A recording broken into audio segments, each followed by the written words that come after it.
I was confused because it's something that I didn't expect. It's something that I never saw coming.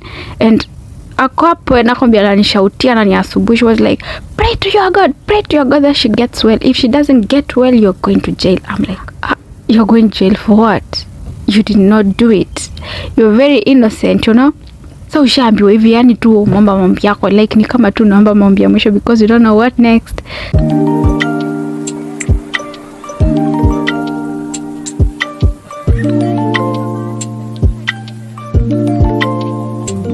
Oh my God.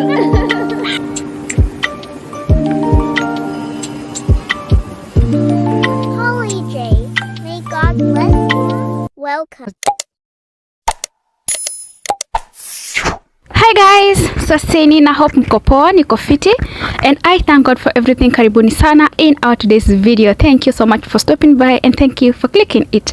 My good name is Polly J. If you're new here, you're much welcome, and if you're a returning subscriber, I'm in the gang. Karibuni sana. I love you all and may God bless you. So in our today's video, this is a story based on true story. It's something that happened and it didn't happen to anyone else but iliniapenia. So if uko Gulf, you have a colleague mwenye mnafanya kazi pamoja, or if you're working in a house yenye iko na watoto, hata kama si watoto dogo, teenagers, yani bora kuna watoto ndani, I think hii video ni perfect kwako. You just watch and you hear my story, chenye nilipitia, what happened, and maybe utaweza kuwa able at least kujua 1 or 3.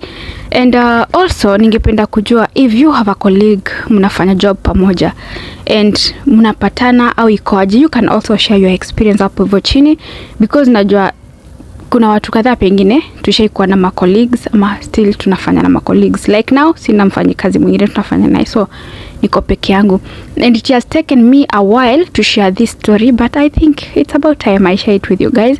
Before ni share, but back then my audience was not that big, so sidhani hata kama ni watu wengi waliwatch your video. Otherwise guys, I just want to go straight to the video, so stay tuned, watch from the beginning to the end ndo tuweze kujua what happened and vitu ziliendaje, si ndio? So this happened back in 2018.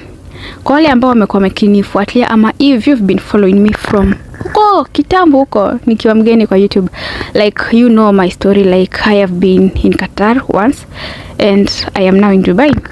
So now hii story yenye nawapea, it happened back wakati nilikuwa Qatar and I was new, like sikuwa mgeni sana, nilikuwa nimekaa like 2 to 3 4 months somewhere hapo, sikuwa nimekaa sana.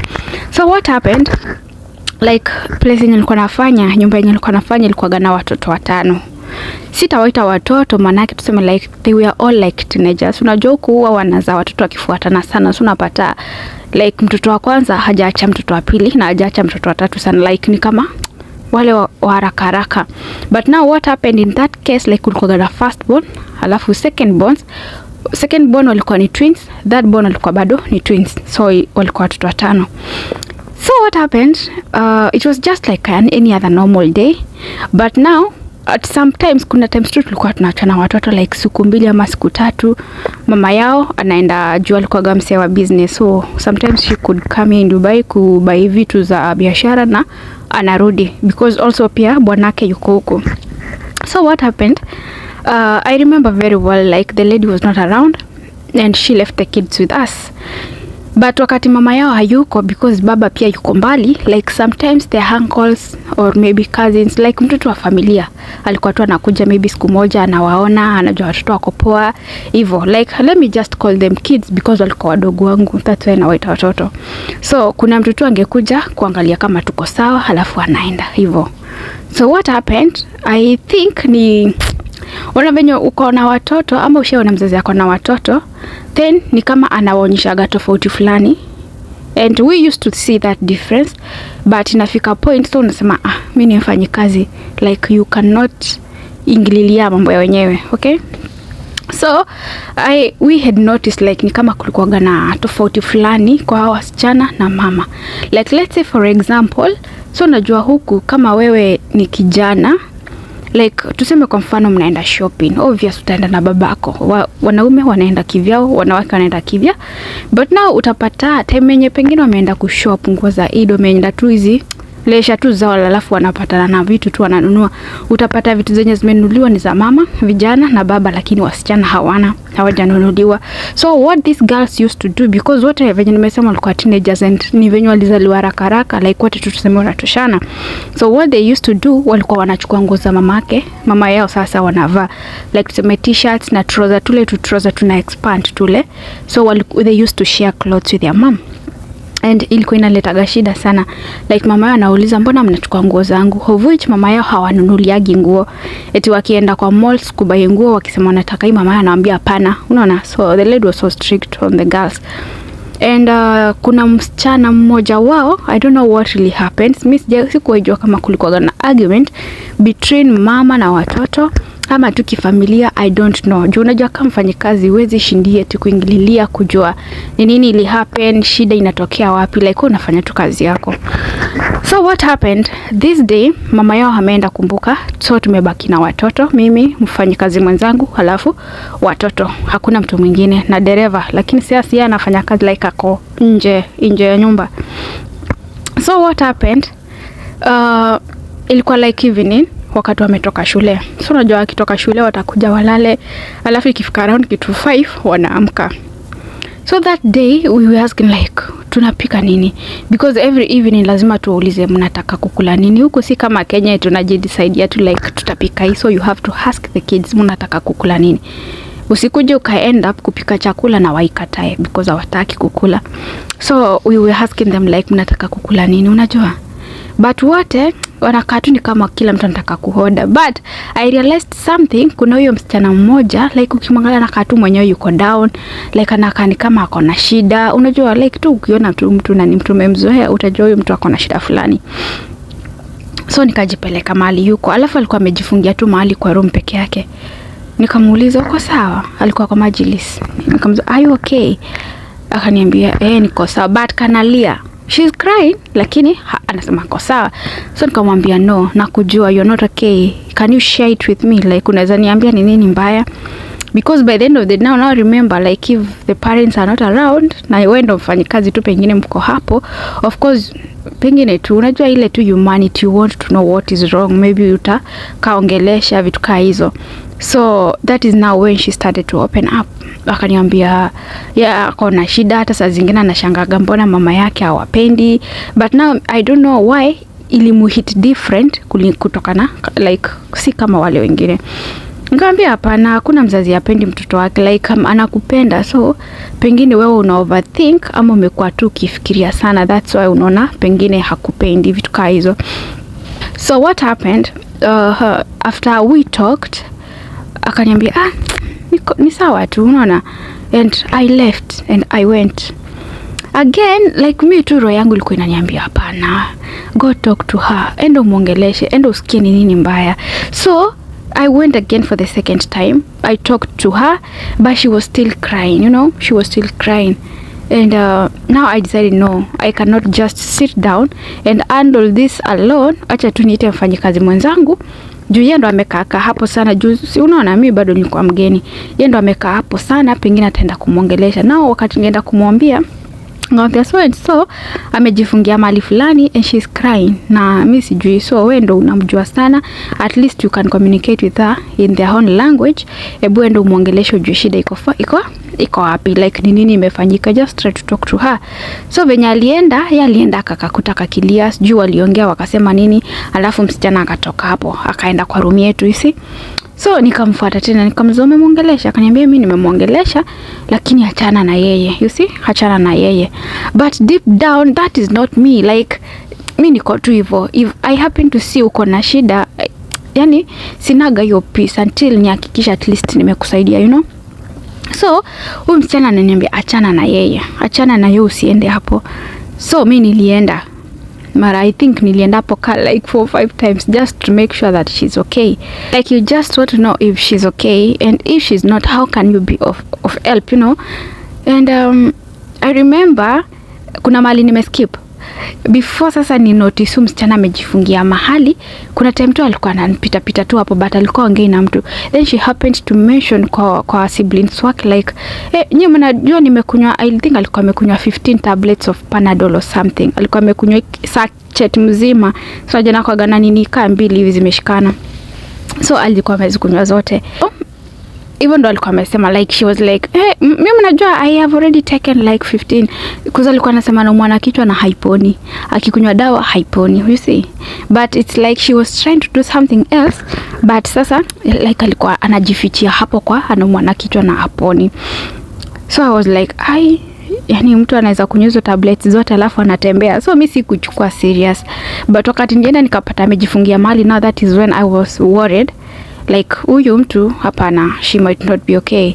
How kama amekunywa hizo dawa zote and she's here crying, anasema venye mamake ampendi, and she was like, I wish I could even go. Unaona? I wish I could just go far from this family, mali hawanioni. So unajua uwezi ingililia juu ni familia inasema juu you don't know, you know nothing.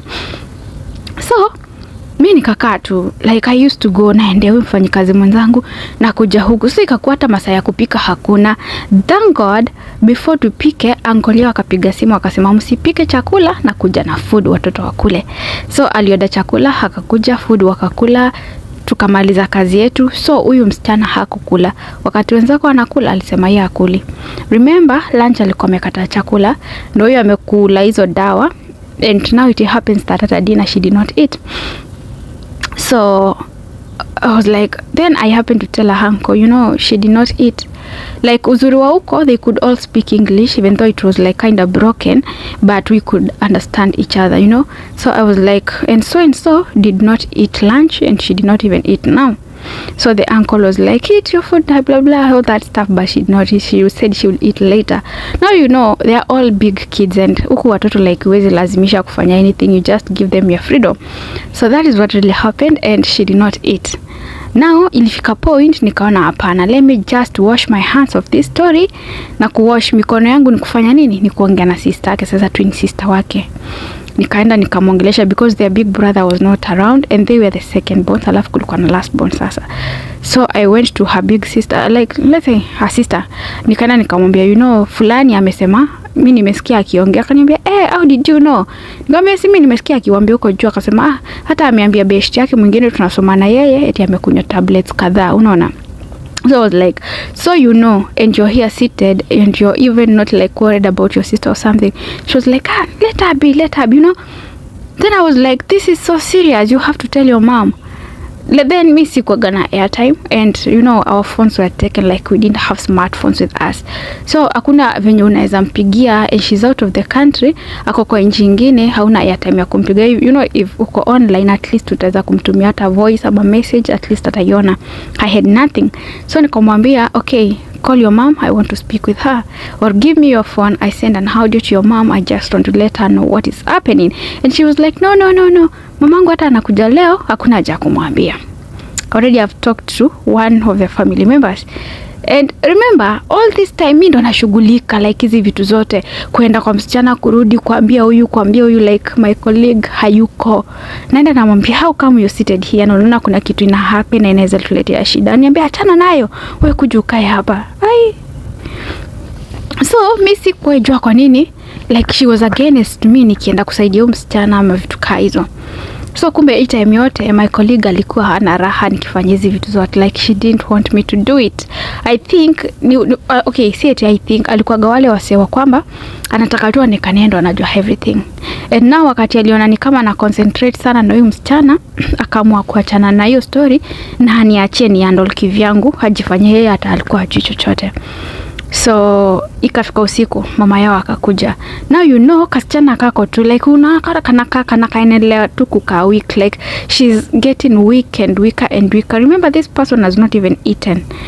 I don't know if there before her mom traveled, I don't know if there was any problem between them or really what happened, I cannot tell, but she was getting weak mpaka tumacho tunakaa tu tunafungika, akana nguvu ya kuongea. So venye mama yake alikuja, watoto wakaenda wakasalimia mama yao, kaliongea pia na mama yake, you know. So I was like, I already told her sister, and I don't think like I should go because mama yake amemwona. Kaisha, we slept. Now the following day tukaamka mapema kawaida, tukatengeneza breakfast ya watoto, wakatoto kaenda shule.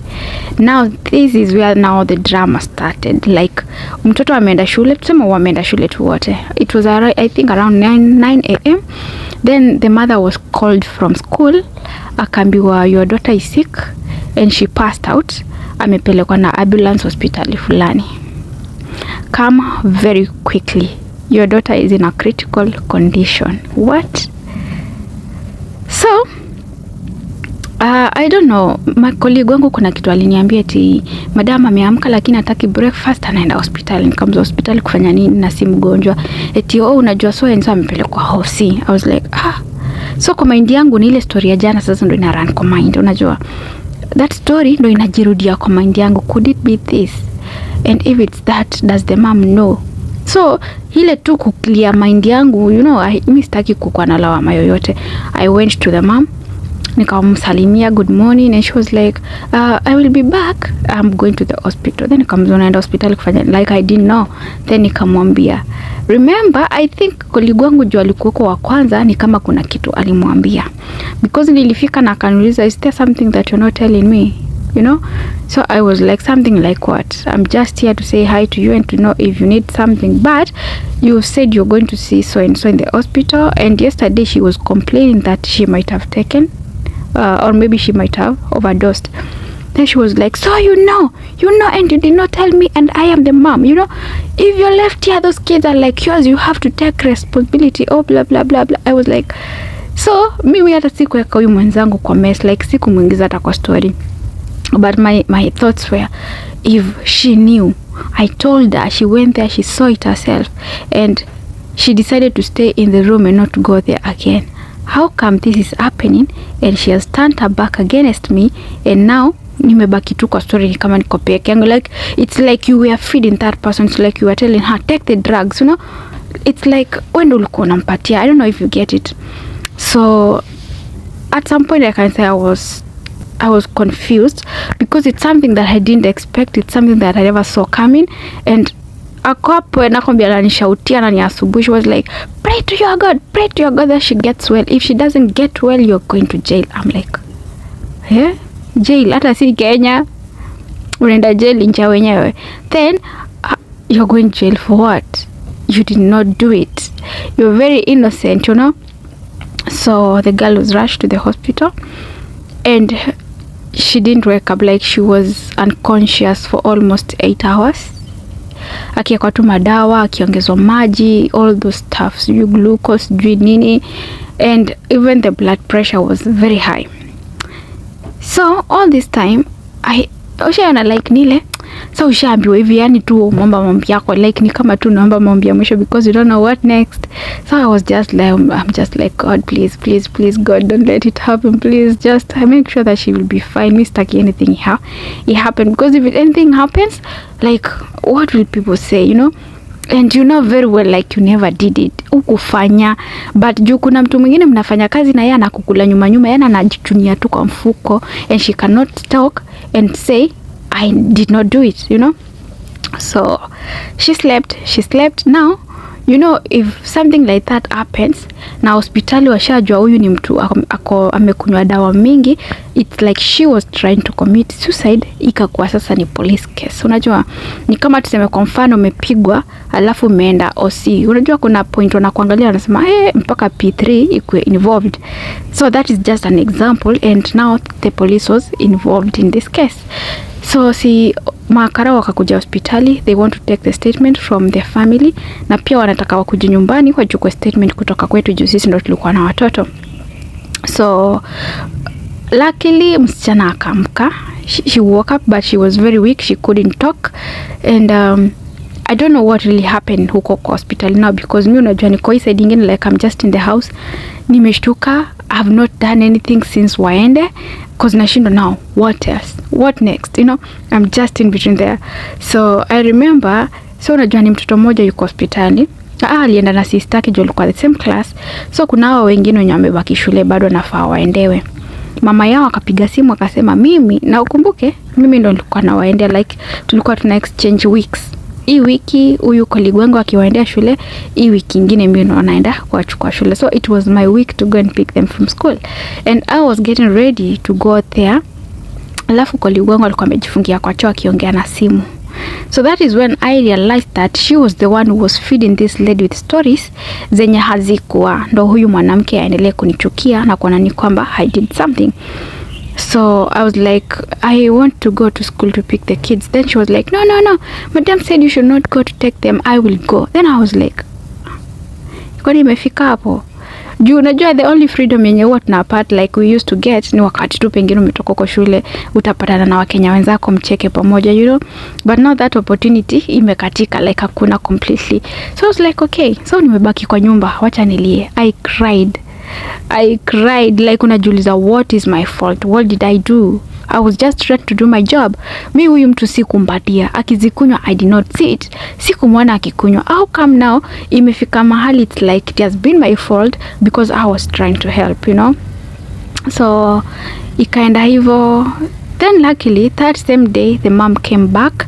Jukunangu alikuwa amekuja kuchukua za kubandilisha. Now remember the girl is admitted in the hospital. Hata hawajui atakuja lini kutoka hosi because alikuwa in a very very bad condition. I think pengine pia alikuwa na issues zingine kwa mwili because alikaa hospitali like 4 to 5 days. So now the mom came, akakuja akatuambia, you know what, this is a very big case. We've written the statement from the police the police have already taken the statement kutoka kwa hospitali, but they are waiting to take the statement kutoka kwa msichana, but also they want to come to the house to take our statement. So the reason why this lady came, so eti kwamba alikuwa amekuja kuchukua nguo, because tulikuwa tunaona nguo zake kwenye ziko na zingine tulikuwa nazo, we could have given the driver to take them there, but now since angetupigia simu akiwa hospitali kutuambia this and this is what is happening, do this and this, you know, she had to come back to the house and tell us in case if the police come here, say this girl was just sick and nothing, like kutoka hapo msiongee kitu ingine, you know. So that is when I realized it's okay, it has already happened, but maybe it is something related with familia, like anajua makosa si yangu, but she's trying kunionyesha amekasirika just in case if anything happens aniekele, unaona. Juu tayari koligongo alikuwa kabisa shaniondoke, like imebaki tu peke yangu, I'm just there, it's me and my God, nobody else. So she went back to the hospital and luckily msichana akaanza kupata nguvu, and also a statement was taken. And you know what, like just to, if you are working, let me just pause from there first. I would like just to tell, you know, if you are working somewhere, it's just the same case as you've been in your house and you see maybe something has happened to your baby sister, maybe to your child, like utaangalia tu mtoto wako amekunywa dawa tu na muangalia tu hapo hivyo mpaka utamuongelesha, si ndio? Or if maybe you see someone ni kama anapotea, you also have to give advice to this person. So for me that is what I was trying to do all along. Hiyo ndo kitu mimi nilikuwa najaribu kufanya, but no, back behind it kuna mtu mwingine pia anajaribu kuangalia downfall yako ndio itamfanya hafurahie. So my God came through. Mungu wangu hajawahi niangusha. So God came through. When this girl woke up, aliulizwa and she had to give a statement, and I don't know how her mom convinced her to give a different one, but so unajua lazima baba yao apige simu juu baba yao kwa mbali haizi kuja, and when they came baba yao akapiga simu and kila mtu alikuwa hapo juu pia sisi wafanyikazi tuliitwa sasa ndo tuseme what really happened. So the statement she gave huko kwa hospitali ilikuwa same na yenye mama yao alikuwa anasema tuseme tuandikishe, but now the real story msichana alikuja kupea, like ilikuwa sasa ni kikao mwenye makosa. So I don't know kama ilikuwa hukumiwe ama what was to happen, but now that is what really happened, because you know if the dad is far and it's something serious, of course we had to be involved in that meeting. So that is when now the dad called and kila mtu alikuwa anajiongelelea what really happened, kuliendaje, unajua. So msichana ndo akaulizwa kuliendaje, na sasa msichana akaanza kuelezea venye mamake sijui nini, venye babake I don't know, ni stories za kitambo, you know. And for me back then I didn't understand Arabic well, but kalikuwa kanachanganya na English because I didn't know Arabic. So that is when she said familia nzima, all her brothers and her sisters, nobody cared about her. It was only Pauline who came through for her. It's only Pauline who used to follow me and to know if I am okay. It is only Pauline who was used to come back every now and then to ask me if everything is okay, you see. So her dad was like, oh, so si yeye alikupea? She was like, no, nilizichukua juu mimi nilikuwa na mwana kichwa, and because I was just tired of being here and how everyone treats me, so I just wanted to maybe to go or maybe to go away from here. I didn't want to see you guys. So she was like, Pauline did not do anything. If she did something, it was to come and talk. And I was like, I talked to your sister also, and also the sister was there. Then she was like, I didn't know it was serious, you know. Obvious, kila mtu atataka tu kujitetea kivyake. So that was it. The girl at least aliendelea tu kupona 5 days in a hospital, but kutoka hapo at least akaanza kupona kidogo, and that was it. So later the mom called me and she was like, I'm sorry. For the very first time yo mwanamke aliapologize, na alikuwa kiburi, pride yake ilikuwa kwa juu, mimi nilikuwa tu chini. So she was like, Pauline, I'm sorry, you know, I like hiyo nyumba ilikuwa na cameras everywhere. Like ukienda kwa ikona anakuangalia, ukienda huku anakuona. So she was like, you know, when I was in the hospital I used to watch how you were crying, and then I'm like, ulikuwa unafurahia nikilia ama? Because zile vitisho aliachaga mimi pia kiendaga hosi, zilikuwa mob sana. Then from there, huyu msichana sasa, my colleague, like she saw nothing has happened. Hakuna kitu nimefanyiwa, hakuna mtu amenikasirikia. Sasa ndo akanikasirikia mara 20.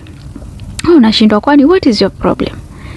Yani anakutaka uingie kwa shida kabisa, at least tutoke tu kwa hiyo nyumba.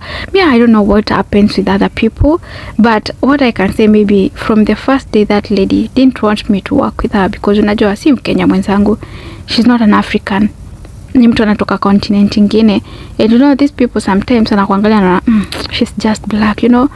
By the end of the day, I'm white. My long is hair. My hair is long. Sometimes we're like, you know, sometimes I think they also compare themselves with our bosses, and they be like, we are better than the blacks, you know. So I think that was the case, and I thank God everything went well. But after a few months, huyo dem alimaliza contract na akaenda, because all through wakati nilikuwa na huyo msichana, every time ilikuwa ni stress kila siku. Hakuna siku ilikuwa inapita kama hakuna vurugu, hakuna kitu. Like angekutafuta tu from any small thing. Bora tu apate sababu ya kukuekelea ama sababu ya kukusema anything. But I thank God at least I overcame it, and here I am today. So I just decided to share my story, because I don't know where you're working, if uko sawa. I don't know if where you're working, if you have colleagues, if this has ever happened to you, or maybe if your colleague has once tried to put you in a very serious trouble yenye ungejua unaweza kujitoaje, because hii yangu ilikuwa trouble kubwa sana, but I thank God I'll come through. So I just want to, it's my story, you know, and it is an experience that I have of being with colleagues. But if you're working with someone and you're watching this video, I would just like to tell you, if you're working with someone, mjaribu kukaa vizuri, try to mkae poa. It's okay when you're working together, like hata ukiwa tu na ndugu yako mwenye mnakosana, si ndio? Ndugu yako mtapigana, ndugu yako mtakosa, like all these things happens, but let's just make sure that kuna peace. Let's make sure that by the end of the day hakuna mtu amekasirikia mwingine, because we are all here to work, we are all here for a purpose, and after this kila mtu atarudi kwao, kila mtu ataenda kivyake. I don't see a point of kukani kama sisi tuko maadui. Yet hata ukikuja huko umeambiwa mimi nitakuja, nilikuja tu nikakupata, ama ulikuja ukanipata, and hivyo tu ndio tutakuja kuachana, ama ni aje? So this is my story, it happened, and just the other day, you know, kuna vitu zinakaa kidogo tu, you just forget about them. Then I was like, hey, story, I have to tell it again, you know. I told it, I think I did a video about it. Then it was just a mixture of a colleague, because that video, I think a colleague from hell, something of that sort. Yeah, ni kitambo sana. I think it's almost a year or maybe 2 years when I told that story. But I also felt like now I have like a bigger audience, and I have people from Gulf who are watching me, people wenye wako na experience, people wenye wamefanya kazi na wafanyikazi wenzao, and they know how they are handling things around and everything. So yeah, I just wanted to share this. So maybe if you have a story to tell, if maybe you have something to share, if you can comment also, you can put your comment down in the section below, and also do not forget to subscribe if you haven't. What else? share this video and also give it a thumbs up. It helps a lot. So thank you so much for watching. Kama kawaida, I am your girl P. Nashukuru sana kwa kunisupport. Nashukuru sana kwa kuwatch and always coming back. Thank you so much for watching. May God bless you. Na tukae vizuri, tukae na amani. Okay? It doesn't matter the race, it doesn't matter the person you're working with, but what matters is your amani. For me, it's just about the peace. So thank you so much guys for watching. See you in the next video and peace. I love you all. Bye.